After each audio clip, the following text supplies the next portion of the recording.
Shut up and sit down.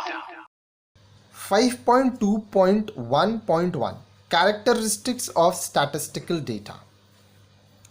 देखिए, statistical data are aggregates of facts. अब देखिए, जो स्टैटिस्टिकल आंकड़े होते हैं ये तथ्यों के समुच्चय हैं, मतलब जो फैक्ट है, जो तथ्य हैं, उनके अनुसार ये बनाए जाते हैं.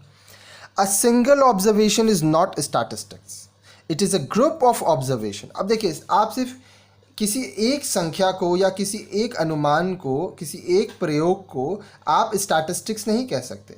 बहुत सारे जब आप ऑब्जर्वेशंस करेंगे तब जाके वो स्टैटिस्टिक्स बनेगा, एक आंकड़ा सामने आएगा.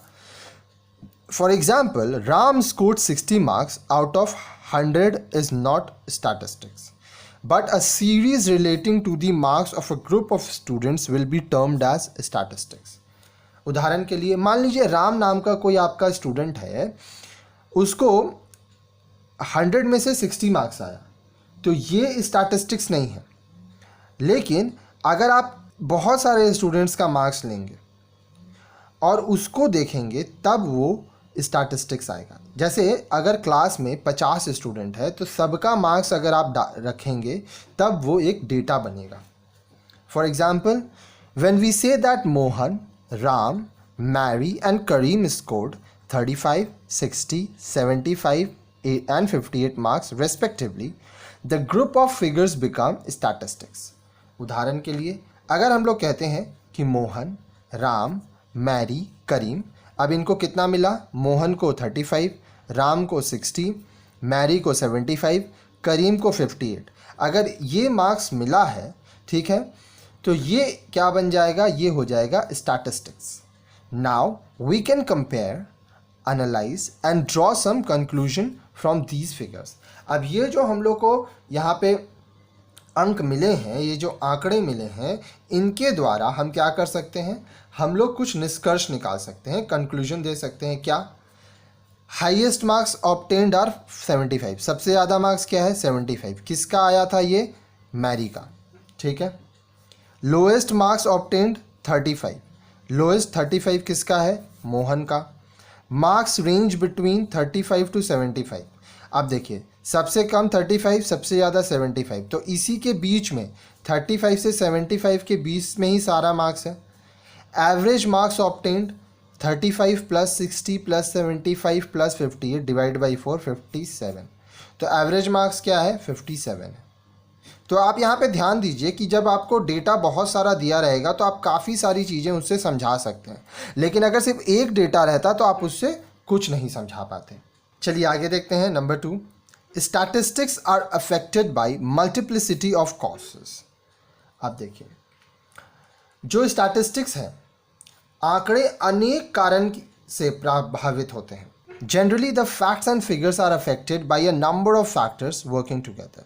अब जो भी तथ्य होते हैं, जो भी आंकड़े होते हैं, ये बहुत सारे चीज़ हैं जिनके वजह से इनमें बदलाव आता है, इन पर प्रभाव पड़ता है.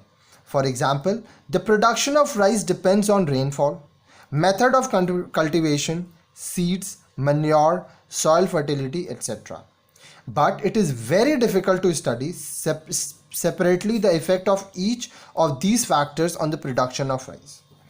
उदाहरण के लिए, जब हम लोग चावल का उत्पाद कर रहे हैं, जब चावल का प्रोडक्शन कर रहे हैं, तो ये बहुत सारी चीज़ों पे निर्भर होता है.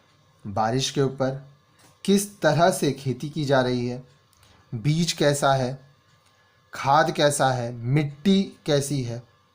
लेकिन अगर आप ये सोचेंगे कि अलग अलग, ये ध्यान देना कि सीड के वजह से क्या हुआ, मन्योर के वजह से, सॉइल फर्टिलिटी, बारिश के वजह से, अलग अलग इनका आंकड़ा निकालना मुश्किल है. लेकिन एक साथ जब आप देखेंगे तो आपको आंकड़ा निकालना आसान होगा. आगे देखिए, स्टैटिस्टिकल डेटा न्यूमेरिकली एक्सप्रेस्ड. अब जो भी आंकड़े होते हैं वो संख्या में दिए जाते हैं, नंबर्स में दिए जाते हैं. नंबर्स को संख्या कहा जाता है. All statistics are numerically expressed. अब जितने भी स्टैटिस्टिकल डेटा, जितने भी आंकड़े होते हैं वो नंबर्स में होते हैं. Qualitative statements such as the population of India is increasing rapidly और India's per capita income is low are not statistics unless they are assigned numerical values. अब देखिए, आप अगर क्वालिटी की बात करेंगे, गुण की बात करेंगे और बोलेंगे कि भारत की जो जनसंख्या है वो बहुत तेज़ी से बढ़ रही है, या आप कहेंगे कि भारत का जो प्रति व्यक्ति आय है वो बहुत कम है, पर कैपिटा इनकम बहुत कम है, और इसके साथ आप कोई नंबर्स नहीं देंगे, तो ये स्टैटिस्टिक्स नहीं होगा। आगे देखिए, collected in A systematic manner. अब देखिए, जो भी आंकड़े हैं वह एक नियमित रूप से, व्यवस्थित ढंग से इनको लिया जाता है। Statistics should be collected systematically in the plan वे। अब जितने भी आंकड़े होते हैं वो एक व्यवस्थित ढंग से, नियोजित ढंग से, एक सही तरीके से योजना बना के, सोच समझ के लिए जाते हैं। Before collecting data a suitable plan for their collection should be prepared. अब जब आप आंकड़े लेना चाहते हैं उससे पहले आपको यह निर्णय लेना होता है कि आप जो आंकड़े हैं वह किस तरह से लेंगे। आपको योजना बनानी होती है, प्लानिंग करनी होती है। Data collected in an unsystematic manner would lead to misleading conclusions. जब आप सही तरीका से आंकड़े नहीं लेंगे तो आप जो भी निष्कर्ष निकालेंगे वह सही नहीं होगा। इसलिए जब भी आप कहीं से कोई आंकड़े इकट्ठा करें तो बहुत ही सोच समझ के सही तरीके से करें। Statistical data must be obtained with reasonable degree of accuracy. अब जब भी आप आंकड़ों को इकट्ठा करें तो ये ध्यान दें कि वो जो आंकड़े हैं वो सही हैं, उनकी जो शुद्धता है, मतलब आप ध्यान दें कि आप जहाँ से डेटा ले रहे हैं वहाँ से आपको गलत डेटा ना मिले। Statistics are numerical statement which can be obtained with accuracy if the number of observation is small. अब देखिए, जब आप डेटा आंकड़े इकट्ठा कर रहे हैं और बहुत ही छोटे क्षेत्र में, कम क्षेत्र में अगर आप इकट्ठा कर रहे हैं आंकड़े, तो यहाँ पर आप आंकड़ों को बहुत ही आसानी से, अच्छे से इकट्ठा कर सकते हैं। Sometimes when actual measurement of figures is not possible in a particular field of inquiry, then method of estimation or approximation is applied. जब यह मुमकिन नहीं होता है कि एक्चुअली एकदम सटीक यह अनुमान लगाना, यह मापना कि क्या आंकड़े होंगे, तब हम लोग एस्टिमेट करते हैं, अप्रॉक्सीमेट वैल्यू के हिसाब से हम लोग आंकड़े निकालते हैं, हम लोग अनुमान करते हैं। For example, if we say that there are 30 students in class 9 of XYZ public school, the figure is 100% accurate if we apply counting method. मान लीजिए अगर हम लोग कहते हैं कि XYZ एक पब्लिक स्कूल है जहाँ पे क्लास ये 11 है, इसमें 30 स्टूडेंट्स हैं, तो यहाँ पे जो आप डेटा दे रहे हैं वो एकदम सही है, 100% एक्यूरेट है। But on the other hand, if we say that 20,000 people are watching the cricket match, this figure can be obtained only by estimation method, that is as an approximation. लेकिन अगर आप ये कहेंगे कि 20,000 लोग क्रिकेट मैच देख रहे हैं, तो यहाँ पर आप क्या कर रहे हैं, यहाँ पे आप एस्टिमेट कर सकते हैं, ठीक है।